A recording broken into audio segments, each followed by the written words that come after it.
Hello guys, welcome back to my YouTube channel T-Spot.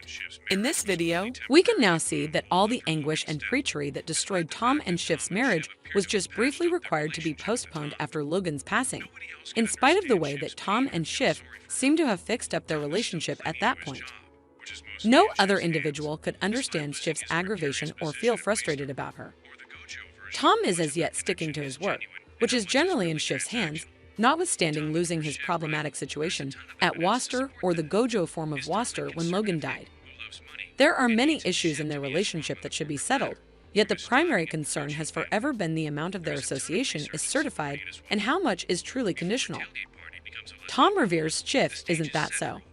There is a lot of proof to help that. Is Tom a moderate hick who loves cash and needs Shiv to be his bar on the professional bureaucracy from an endeavoring and parochial family? There is a lot of exploration supporting it too. Before a rear-end party turns into a less drunkard, the stage is set for a terrible evening, to a limited extent since Tom and Shiv just can't track down any great wine. Tom provides Shiv with an unusual endowment of a glass in case Scorpion, expecting it as a dig at past double crossings.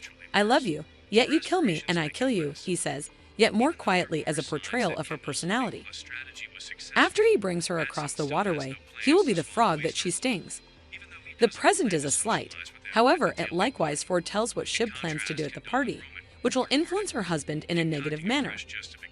Tom's status as inadvertent blowback, as opposed to an objective, exacerbates things. Her yearnings make him less. Despite the fact that there are signs that Kendall's living in addition to methodology was effective, Matsson actually has no designs to gulp down Squander or Entire, despite the fact that he doesn't want to associate with him at the back-end party. Interestingly, Kendall and Roman are working diligently composing a new support for leaving the arrangement. They need to utilize their political clout to hammer Gojo with rules over issues like their nosy calculations and information mining rehearses. The seedy brothers are ignorant that Shiv is drawing near to Matsson behind their backs, so she finds out about the plan and attempts to frustrate it by alluring Matsson to go to the party and acquainting him with the powerful individuals who could influence his future. Tom might look as his most awful fear works out before him. One explanation, Shiv consented to her sibling's solicitation to permit her ex, Nate, to the party is that Nate has the help of the candidate who is as of now 4 places in front in the surveys and could assist them with their administrative framework. Indeed, even while he can see the reason why Shiv needed to welcome him for political reasons, clearly she put her objectives in front of his sentiments. Things deteriorate for Tom when Matsson walks around stunningly late in the center of Kendall's snapshot of quiet for his dad. Nate is acquainted with Matsson by Shiv, who infers that an ATN run by Matsson will be obliging to his candidate. He'll execute significant authority changes as he has the organization's top. So begins the daily babble that is traded while the chips are masterfully seasoned with ocean salt and the sliders are kept intact by toothpicks designed with the American banner. Tom attempts to save his profession by offering his abilities in any capacity Matsson could find engaging, for example, as a hands-on kind or an outline fellow. In any case, the suite sees directly through him. Tom might have essentially played a terrible hand, you might say. He immediately fixed things up with Shiv. However, he double-crossed her by favoring her dad under the not irrational conviction that Logan Roy was mortal, and presently he's absolutely out of buddies. Without him, the world will carry on as expected. The surprising scene among Tom and Shiv on the overhang, be that as it may, carries a series worth of enduring to the front. And what makes it much more unprecedented is that all that they say around each other is real. Shiv was to be sure at her absolute bottom when Tom requested that she wed him. He expected her DNA because of his longing for strength. She appeared to be inquisitively excited at the chance of him going to prison. Yet, given his inborn bondage, he could consent to be the substitute. He cherishes her, yet she probably won't have the option to respond to his adoration, which is by all accounts unfortunately imbued in the Roy lineage too. Basically among the people who aren't supporting a periphery candidate who is gathering support in Gold Country. The list items of their crumbling marriage are conveyed by Sarah Snook and Matthew McVeigh with authentic inclination, as though Tom and Shiv may now lithely let each know other what they've been needing to say. It just so happens their marriage was a spring of gushing lava, which is the reason the sex was singing. In any case, disloyalty is a family undertaking. Shiv and her siblings' association is breaking down in the background in various ways, which is awful information for every one of them three.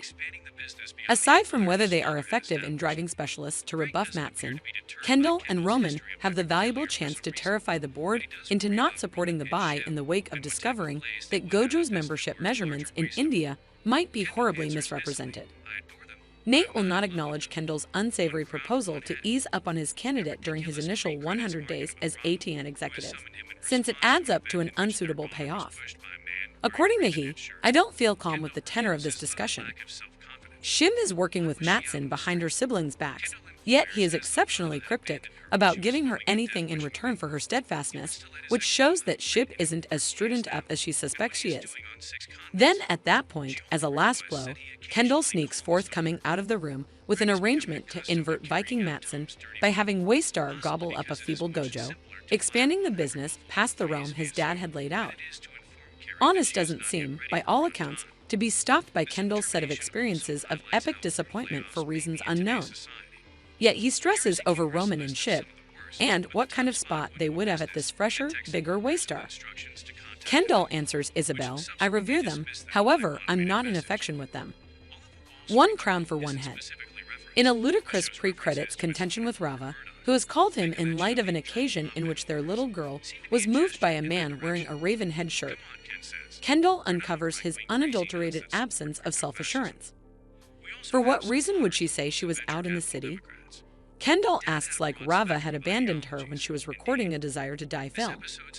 He needs to tell his ex how incredible and significant he is presently and what he is doing on 6 continents. She just demands that he at times call his girl.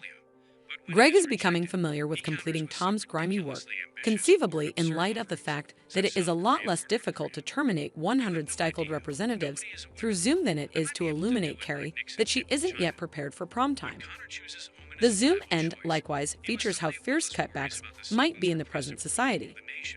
Here is a comedian rundown of a portion of the most terrible, with the best position going to a business that messaged laborers with directions to contact a number, which hence excused them via mechanized message. A Money Row diary isn't all explicitly referred to. The show's references to its proprietor, Rupert Murdoch, make a notice of the diary op-ed ogress, appear to be a signal that way. Come on, Ken says, they're not a traditional insane nuts that help crypto extremism. We additionally have some moderate ghouls and funding leftists.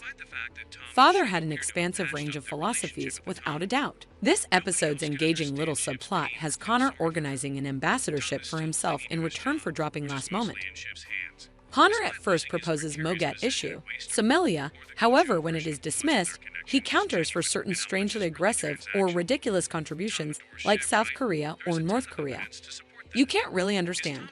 No one knows. I could possibly do it like Nixon did with China.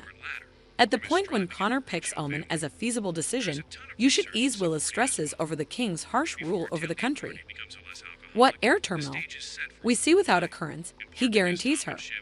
What compels the EPPA factor so charming?